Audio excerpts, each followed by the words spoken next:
Hello and welcome to the class. Criminal procedure code 1973 में हम chapter 6 को पढ़ रहे हैं, जहाँ पर प्रोसेसेस हैं किसके लिए, कंपेल अपेरेंस के लिए। और लास्ट क्लास में हमने पढ़ा था कि 6 तरीके हैं जिसके थ्रू कंपेल की जाती है अपेरेंस, और उसमें से हमने समन पढ़ लिया था सेक्शन 61 से लेकर सेक्शन 69 तक। आज की क्लास में हम वारंट पढ़ेंगे जो सेक्शन 70 से लेकर के 81 तक है। और फटाफट से देख लेते हैं हम कि वारंट क्या होता है और कैसे कहा गया है। देखिए, वारंट की जब बात करते हैं तो सीआरपीसी में वारंट के बारे में सेक्शन 2 क्लोज एक्स में बताया गया। फिर प्रोसेसेस में कंपेल अपेरेंस के लिए वारंट बताए गए सेक्शन 70 से लेके 81 तक, जो आज हमारे क्लास का टॉपिक है। और फिर सेक्शन 204 जहां इशू ऑफ प्रोसेस में बात करी गई है, वहां पर क्लोज बी में वारंट के बारे में बताया है। चैप्टर 19 है जहाँ पे trial of warrant cases bye magistrate के बारे में बताया है। तो वारंट केसेस के बारे में यहाँ पर बात हुई है। तो सेक्शन 204 है, उसका क्लोज भी ये कहता है कि जब भी हम बात करते हैं वारंट केसेस की, तो वारंट केसेस में वारंट भी इशू हो सकते हैं और समन भी इशू हो सकते हैं।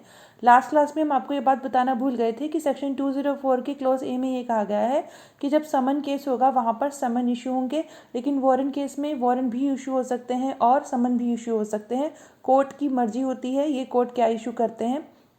फिर वारंट ऑफ अरेस्ट क्या होता है, सेक्शन 70 से लेके 81 तक है, जिसमें सेक्शन 70 कहता है फॉर्म ऑफ वारंट। ये बी पार्ट है। किसका बी पार्ट है? जो हमारा चैप्टर 6 है ना, उसका बी पार्ट है warrant of arrest. A part क्या था? समन्स। तो ये सेक्शन 70 बात करता है फॉर्म ऑफ वारंट। इतना ध्यान रख लीजिएगा, समन थोड़े माइल्डर फॉर्म होते हैं और ये थोड़े हार्ड होते हैं कंपेरेटिव टू समन, क्योंकि यहाँ पर अरेस्ट की बात हो रही है, क्योंकि कह रहे हैं form of warrant of arrest and duration. तो दोनों ही चीज़ों के बारे में सेक्शन बात करता है कि वारंट का फॉर्म कैसे होगा और दूसरा उसकी ड्यूरेशन कितनी होगी। तो यहाँ देखो क्या लिखा है, वारंट ऑफ अरेस्ट। तो यहाँ पर वारंट किस लिए इशू हो रहे हैं? अरेस्ट के लिए इशू किए जा रहे हैं। तो जब भी एक वारंट इशू किया जा रहा है अरेस्ट के लिए, तो क्या होगा, कैसे इशू होगा? जैसे हमने समन केस में भी पढ़ा था कि कोर्ट इशू करेंगे तो उस वक्त क्या होगा, राइटिंग में, रिटन में देंगे।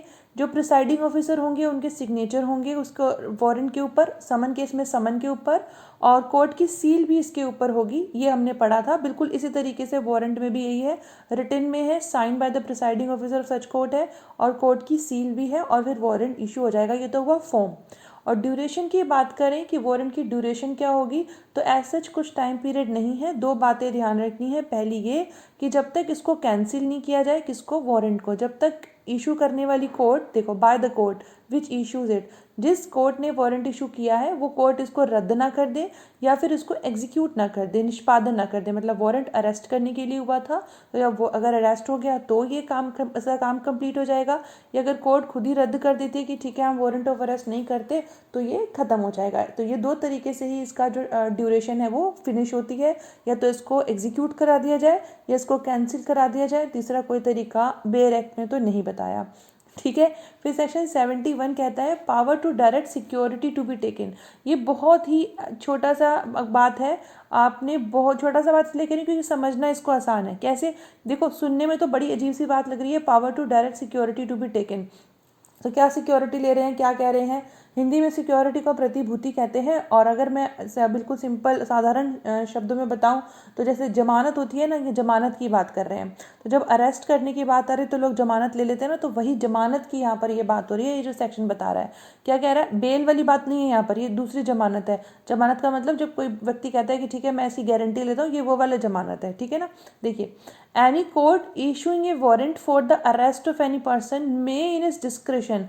वर्ड याद रखना जिसको मैं ये सर्कल बना दूं, main discretion direct by endorsement on the warrant that if such person executes a bond with sufficient sureties for his attendance before the court. यहाँ देखो, sureties for his attendance before the court at a specified time and thereafter until otherwise directed by the court, the officer to whom the warrant is directed shall take such security and shall release such person from custody। मैं read out नहीं कर रही हूँ, आपको एक एक word इसलिए बता रही हूँ क्योंकि ये वर्ड्स ही हैं जो हमें बहुत सारी चीज़ों को क्लियर करेंगे। देखो, इसमें एक चीज़ यूज़ करी कि कोर्ट की अपनी मर्जी होती है।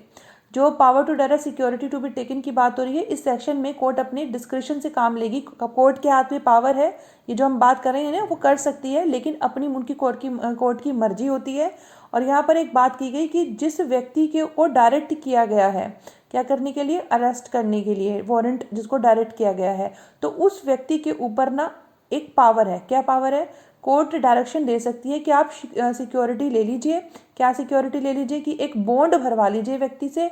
कैसा बॉन्ड, उस बॉन्ड को क्या कहेंगे, बॉन्ड को क्या कहते हैं, अगर मैं हिंदी में बताऊं तो उसको कहेंगे बंद पत्र। क्या कहेंगे, बंद पत्र। तो जो बंद पत्र, एक बॉन्ड भरवा लीजिए, उस बॉन्ड में क्या होगा, कुछ सफिशिएंट श्योरिटीज़ होंगे।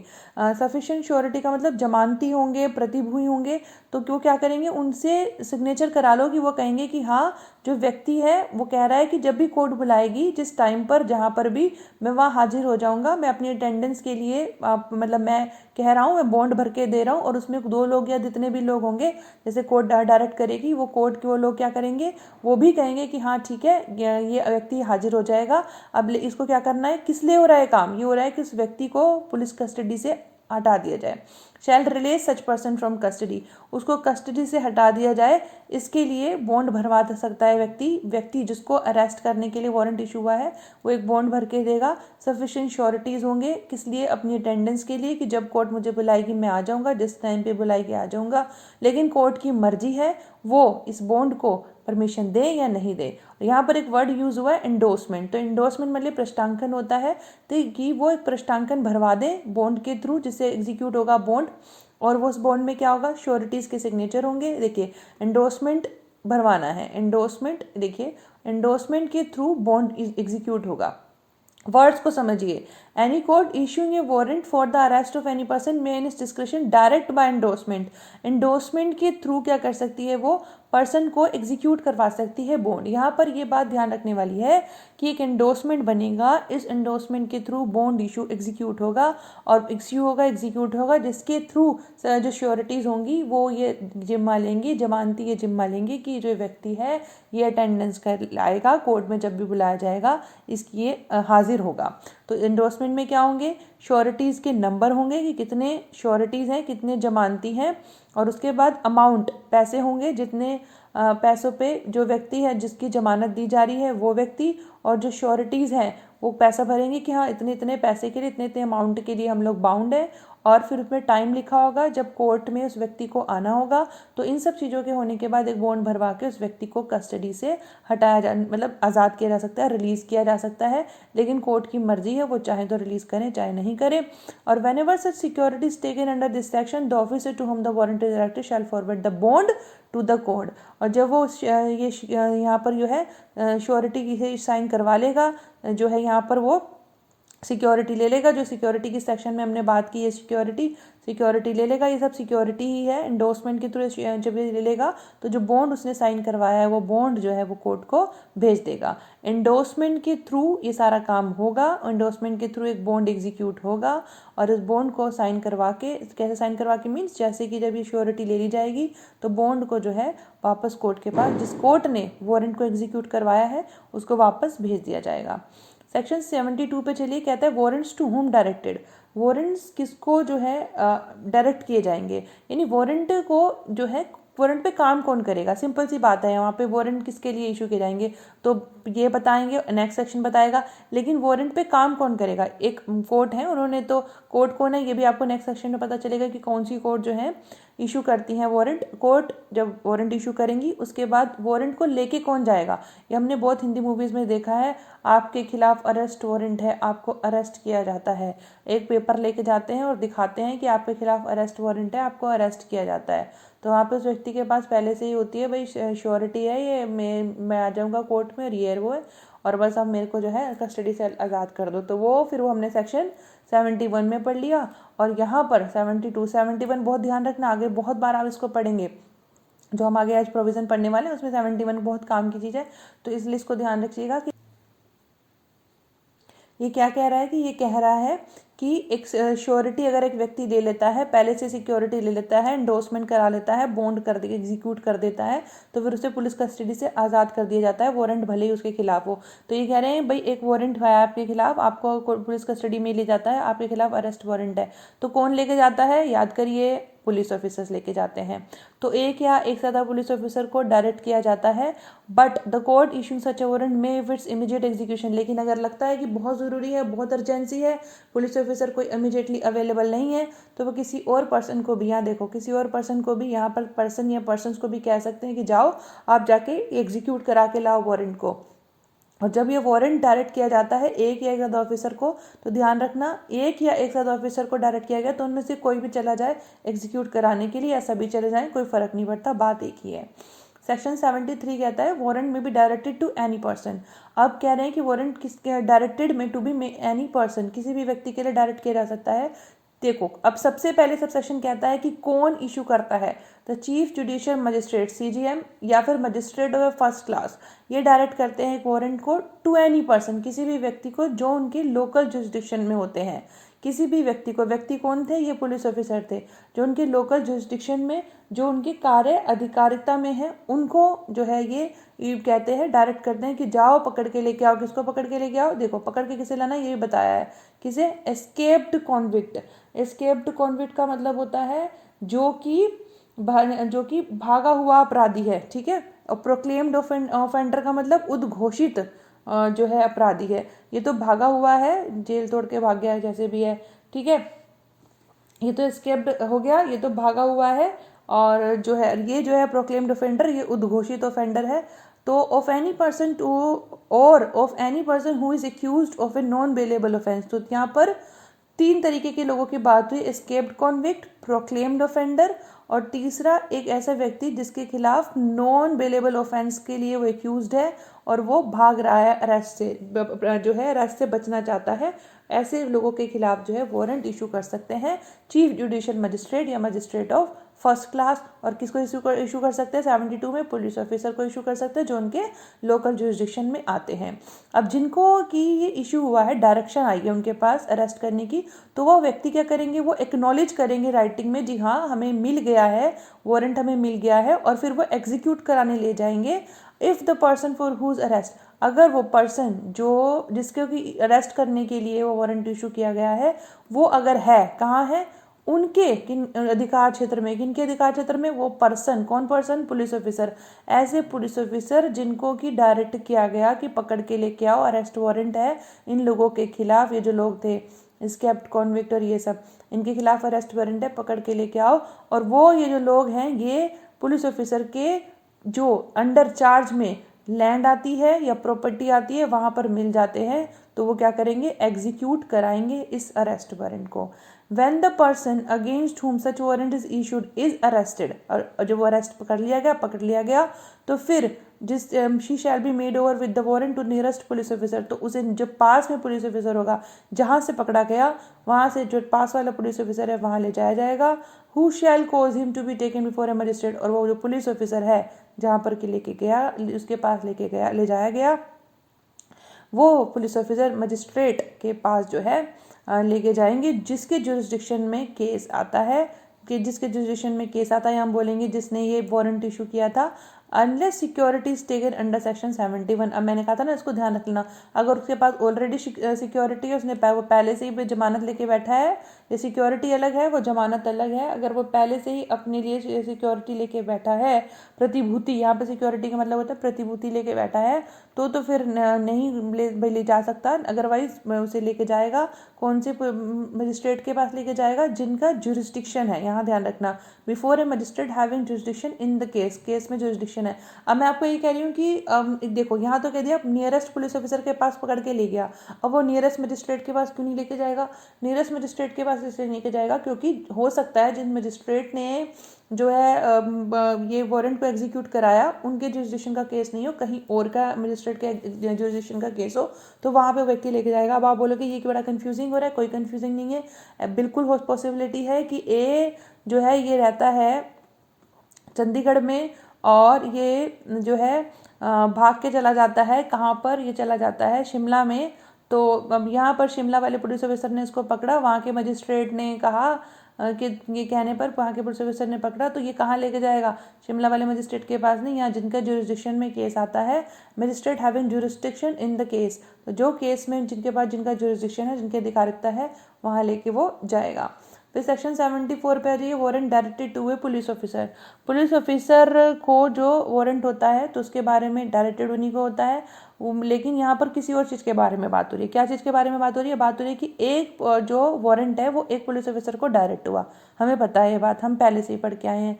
तो अगर वो पुलिस ऑफिसर जिसको डायरेक्ट हुआ था वो फर्दर किसी और पुलिस ऑफिसर को जो है डायरेक्ट कर देता है, कैसे? एंडोर्समेंट से, अपने साइन करा के पीछे वारंट के कि भाई मैं किसी वजह से नहीं जा सकता, यो जो भी कुछ बात है, तो आप जो है मेरे जगह पर इस व्यक्ति को जो है अरेस्ट कर लाइए। तो ऐसा हो जाएगा। may also be executed by any other police officer whose name is endorsed upon the warrant by the officer to whom it is directed or endorsed। तो जो व्यक्ति जो है दे देगा कि जो आप जाओ साइन करा लो, तो ऐसा हो जाएगा। कह रहे हैं warrant directed to police officer, a warrant directed to any police officer may also be executed by any other police officer whose name is endorsed upon the warrant by the officer to whom it is directed or endorsed। Section 75 notification of substance of warrant. अब substance की बात करते हैं तो substance का क्या मतलब होता है? सब्सटेंस का मतलब होता है सार, वजह। भाई जिसके खिलाफ आप अरेस्ट वारंट लेके जा रहे हैं, पुलिस ऑफिसर लेके जा रहे हैं, जो भी पर्सन एग्जीक्यूट करा रहे हैं वारंट को, वो उस व्यक्ति को नोटिफाई करेंगे, बताएंगे कि भाई क्या वजह है जो तो आपको अरेस्ट किया जा रहा है। और अगर वो जरूरी समझते हैं, कौन पुलिस ऑफिसर ऐसा ज़रूरी समझते हैं, तो उसे वो वारंट भी दिखा सकते हैं। फिर सेक्शन 76 कहता है person arrested to be brought before court without delay, बिना देरी के कोर्ट में पेश किया जाए। अरेस्ट करने के बाद तुरंत कोर्ट में उसे लाया जाए। कह रहे हैं कि police officer or to other person executing a warrant of arrest shall, या तो पुलिस ऑफिसर या कोई और पर्सन, हम पहले से ही पढ़ के आए हैं, क्या करेंगे? Without unnecessary delay bring the person arrested before the court before which is required by law to produce such person.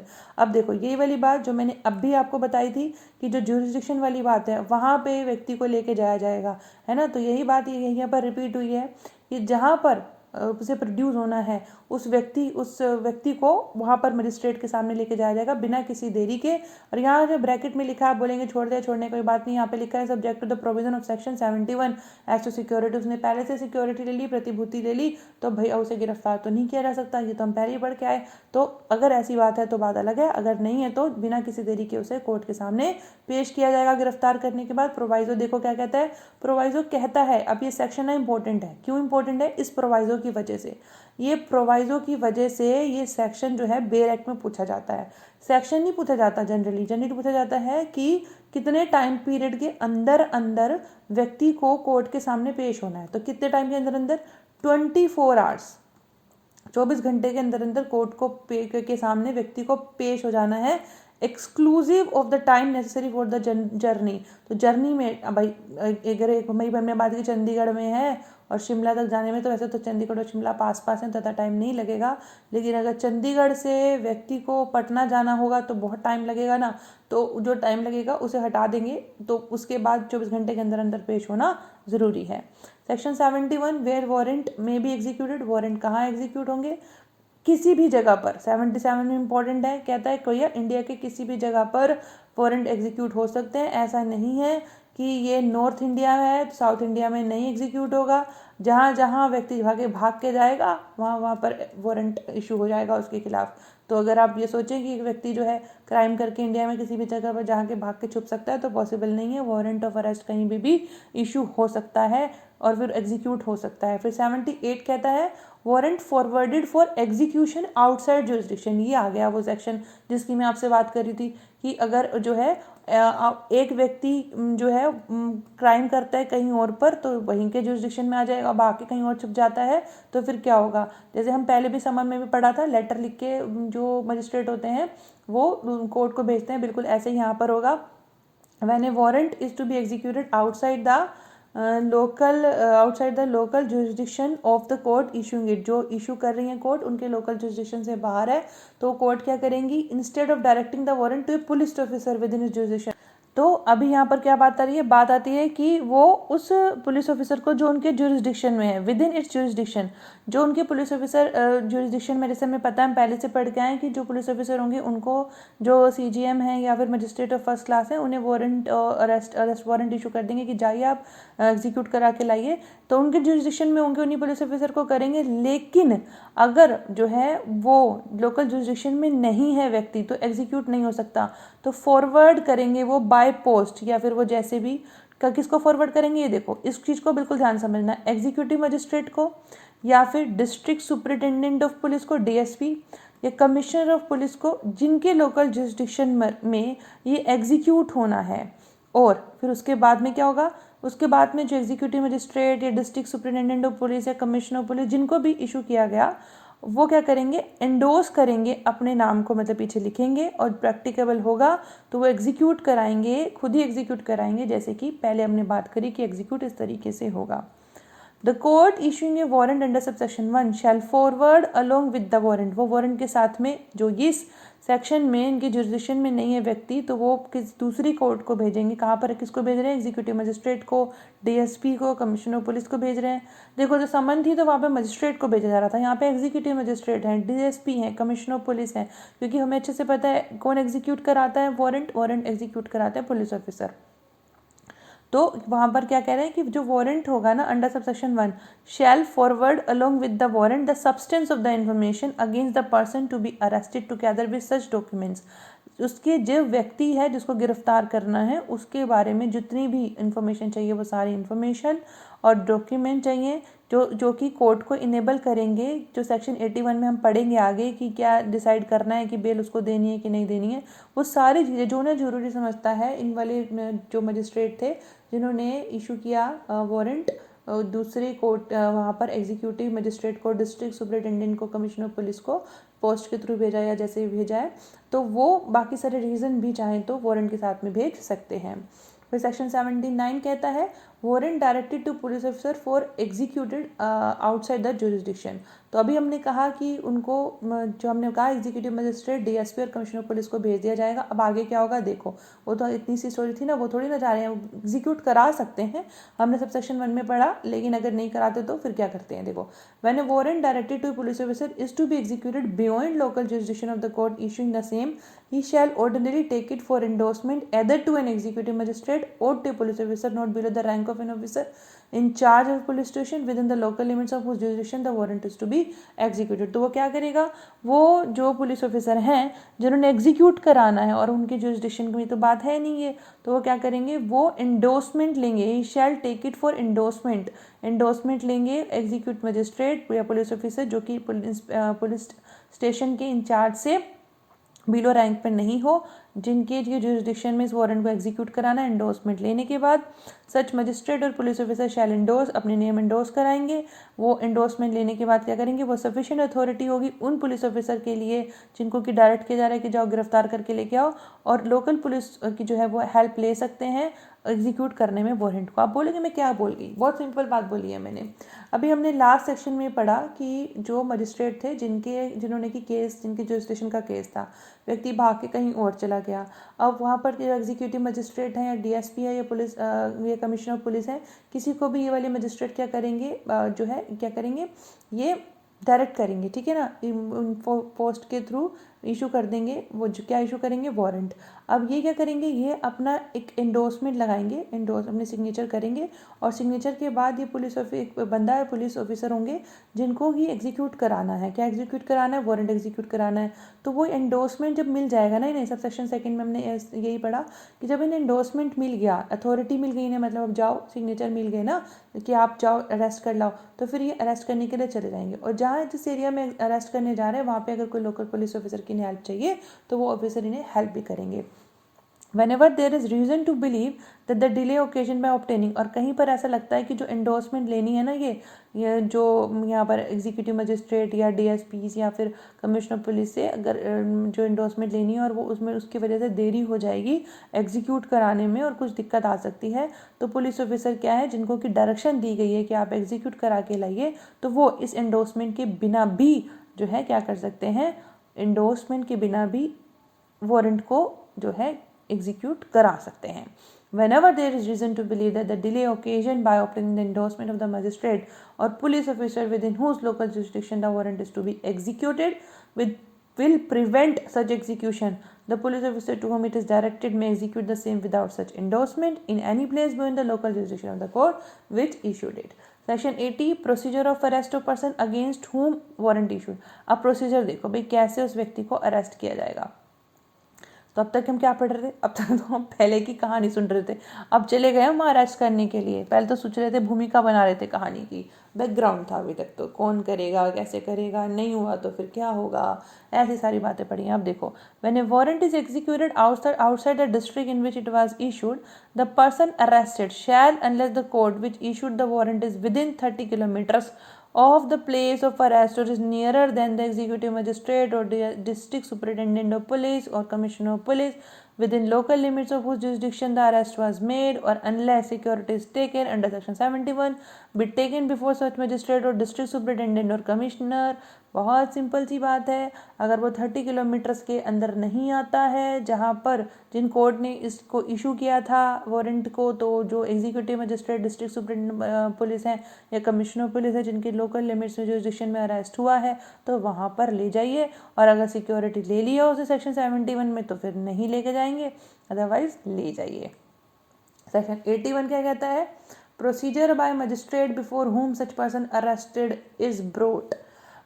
जब वह व्यक्ति जो मजिस्ट्रेट के पास लेके जाया जाएगा, जो कि जिसको कि अरेस्ट कर लिया गया है, सेक्शन 81 कहता है कि वहाँ पे क्या प्रोसीजर होगा।